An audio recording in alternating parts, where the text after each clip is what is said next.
కూటమి ప్రభుత్వం చట్టబద్ధంగా పనిచేసే ఏ విద్యాసంస్థను వేధించదని మంత్రి నారాయణ స్పష్టం చేశారు. వైసీపీ ఎమ్మెల్సీ చంద్రశేఖర్ రెడ్డికి చెందిన కళాశాలకు నోటీసులు ఇచ్చారని, వైసీపీ ఆందోళనకు దిగడం సిగ్గుచేటన్నారు.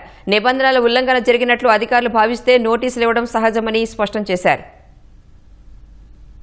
నేను మంత్రిని ఈరోజు రాష్ట్రంలో నిన్న కాదు మొన్న భీమవరంలో మా ఇన్స్టిట్యూషన్కి నోటీస్ ఇచ్చారని యాక్చువల్ టీవీలో వచ్చిందని నాకు గంటా శ్రీనివాస్ గారు ఫోన్ చేసి చెప్పారు. అప్పుడు దాకా నాకే తెలియదు, ఎందుకంటే వాళ్ళ పని ప్రభుత్వం ఏం చేస్తుందో అది చేసుకుంటుంది. వాళ్ళు అధికారులు నోటీసులు ఇచ్చి చేసిన దానికి నారాయణ సారు ఇంకొక ఆయన ఏంది ఇది, దానికి ఎమ్మెల్సీలు అందరిని తీసుకురావటం, దానికి ఒక ధర్నా చేసి హైప్ కావాలనుకోవటం, అట్ట అనుకుంటే నేను ఎన్నో చేసి ఉండాలి.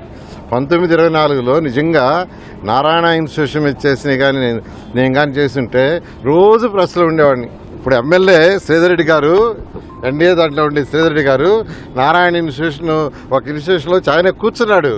నేను నోరు ఎత్తలా, ఎందుకంటే డిఈఓని ఎంఈఓని పిలిచాడు, రూల్స్ రెగ్యులేషన్స్ అన్ని చూడమన్నారు, చూశారు, వదిలేశారు. ఉండు, నేను నోరు కూడా ఎత్తలే అసలు. ఈరోజు మాట్లాడుతున్నా, ఆ రోజు నోరు కూడా ఎత్తలే.